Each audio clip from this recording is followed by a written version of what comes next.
This is Shooting USA, with news and information for America's gun owners. Well, if you've seen our past coverage of the U.S. Steel Nationals, you'll know that I've participated in this match before. I mean, who can forget the kilt on the podium bet? I know I'm still trying.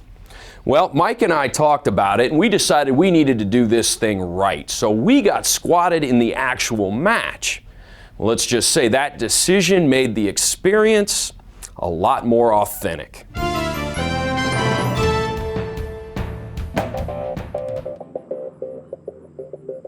You know, Florida, one of the coolest things about Florida, airboats. And right down the road from the range at Titusville is a place where you can take an airboat ride.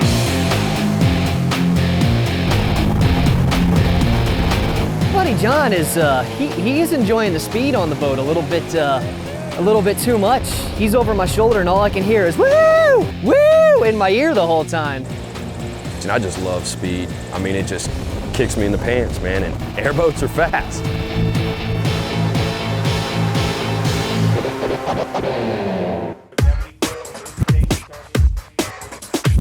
Well, this is a big one, and this is the biggest one in terms of attendance and turnout so far. I'm standing there, and Jerry Mitchellak is right next to me, and I go, oh yeah, this is the National. This isn't a club match, this isn't practice, this is the National, this is the big steel match. When you look at this across the board, it's easy to really start loading the pressure on.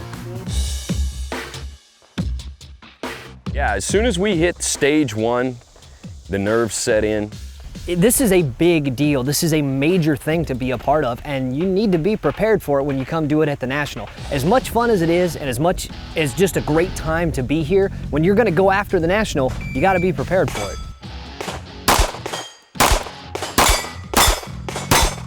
We let off with roundabout, which is one I usually shoot pretty well, and I was cold. I went in there and sloppy. The first one's out of the way. Got a major adrenaline dump right now, but that's how we get it started, at least.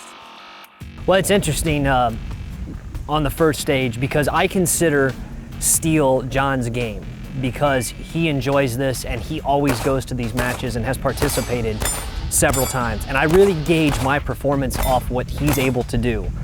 Mike seemed to start off this match really tight. All of his shooting, everything was really on point, and my game, the first couple of stages, was all over the place. Woo, nervous. Had to shake the nerves out on that first one. We actually entered the match and were squatted in a squad that was running during the regular match. They are all accomplished shooters, as we saw. Everybody in that squad, from the juniors all the way through, everybody in that squad, great shooters. Sonny, they're gonna make me follow you the entire day. That's just not fair to me. That's not fun for me. Man. My best runs are behind your combined stage score. I don't know Sonny, and I had to follow him, and he shoots. And I'm looking at him, and I'm looking at the timer, and I'm looking at him, and I'm looking at the timer, and I'm looking around like, who's the ringer? What's going on? He's one of the best juniors in the world at this game, and he's standing right in front of me. So good kid though, fun kid to talk to. And hey, lead the way, Sonny. Show me what to do, and I'll go do that when it's all said and done.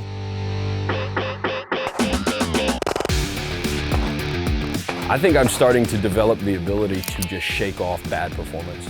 To have a run like on Outer Limits that's a 10-shot run. I run the gun dry, but luckily managed to hit all the targets. And I'm able to, at this point, just put that away and just let that be what it was and shoot the next string as a new string.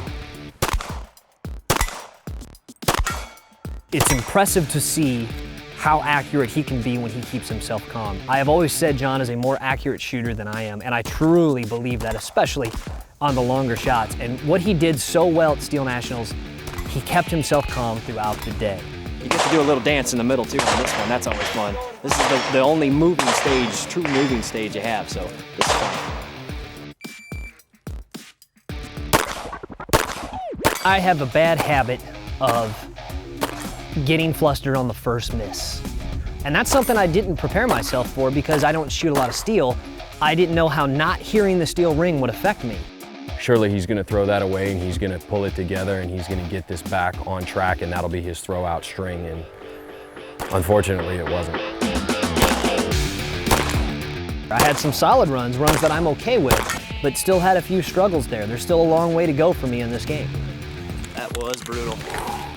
That was hard to watch, dude. That hurt me. It was brutal. It really did. It was brutal up there. The meltdown is the meltdown. Outer limits, it beat me up. After the break, we find out if Mike can get back in this match. Can he shake off the disaster on Outer Limits and give himself a chance at the Media Division Cup? M&P might have helped you, just on capacity. That was brutal. ShootingUSA.com, your resource for firearms news and information.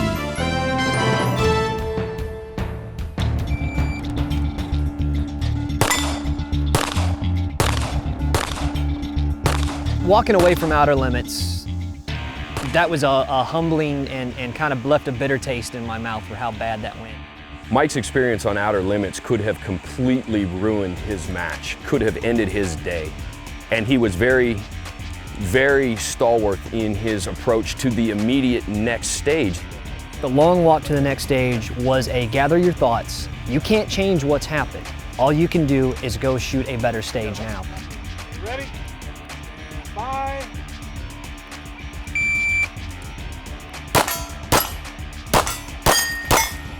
I stepped up the plate and delivered 4-second runs on Showdown. I was proud of myself for being able to accomplish the problems that I had. Fundamentally, Mike is a very strong shooter. Mike has tremendous ability to call his shot.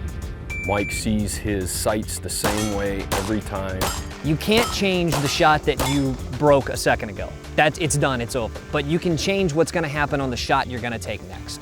It's nice to come here and shoot better, have 4 solid runs after what I did just a little bit ago, so I'll take that.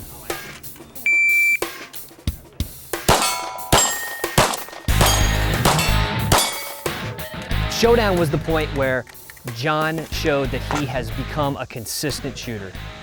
Showdown is a stage that I shoot well, and I have a decent performance there. I feel like I'm starting to turn my match around and I'm starting to get in the groove. And I think that was the beginning of me hitting my stride in this match. And that was the point where I was watching him and said, he's got a handle on this match. He's in the zone, his mind is right, and this is gonna be a good day for him.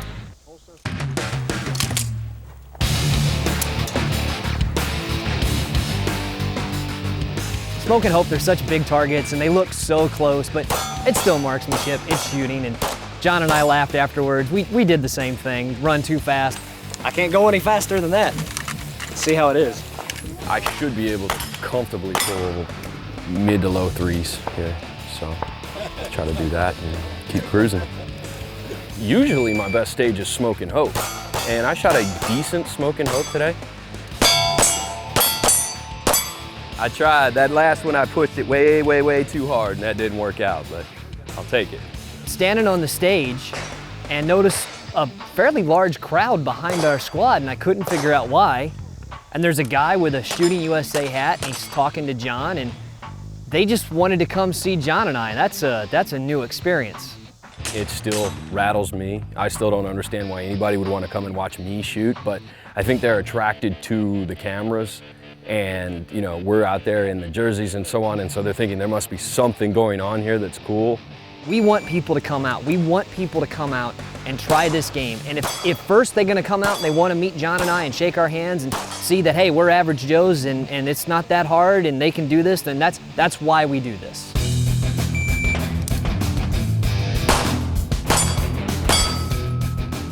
I'm shooting and I'm calling the hit and I'm just not hearing anything.